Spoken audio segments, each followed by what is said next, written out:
The laughter echoed around the high school reunion hall, a familiar, hollow sound. 10 years had passed, but for some, nothing had changed. They pointed and whispered, their eyes darting towards a woman sitting alone, a quiet figure amidst the noise. The old, cruel nickname hung in the air, class loser. She had been the butt of their jokes, the invisible girl, the one they all assumed would amount to nothing.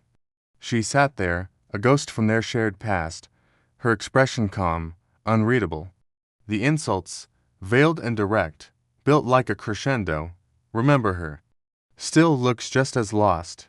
I bet she's still living in her parents' basement. What a waste. Each word was a tiny pebble, but together they formed a mountain of contempt. Yet, she didn't flinch. It was as if she was watching a movie of her own life, a detached observer to their petty drama. She simply took a slow sip of her water, her gaze distant, as if waiting for a cue only she could hear. Then, a faint, rhythmic thumping began, a sound from far away, barely audible over the music and chatter. It grew steadily, a deep, pulsating beat that seemed to shake the very air. Heads turned, conversations faltered.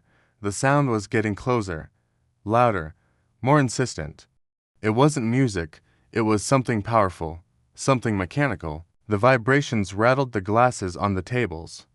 The room fell quiet as the thumping intensified into a deafening roar of rotor blades. Everyone rushed to the windows, their faces pressed against the glass. Outside, against the twilight sky, an impossible silhouette descended. It was a war machine. An AH-64 Apache helicopter, its landing lights cutting through the darkness, kicking up a storm of dust and leaves.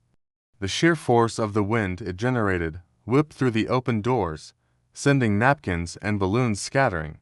The party had come to an absolute standstill.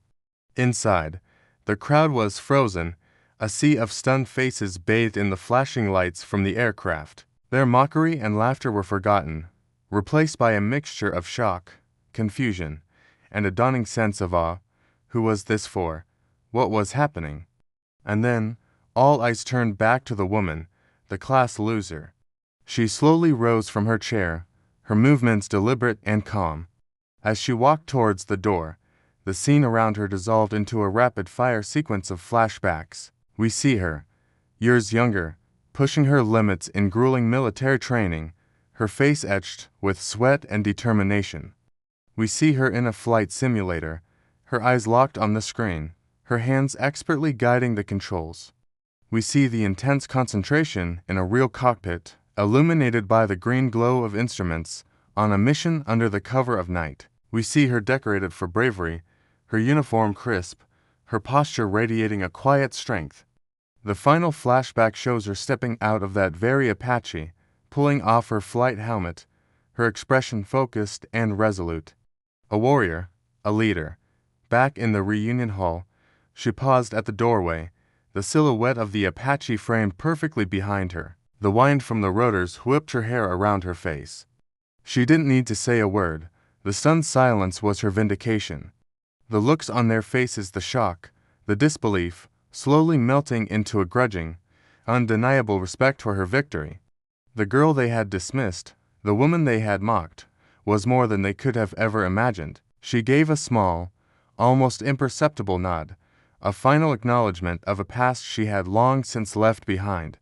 Then, she turned and walked into the night, towards the waiting helicopter, leaving a room full of ghosts and a powerful lesson in her wake. Never, ever, underestimate anyone. The quietest people often have the loudest victories. Thanks for watching. If this story moved you, don't forget to like, share, and subscribe for more content that inspires.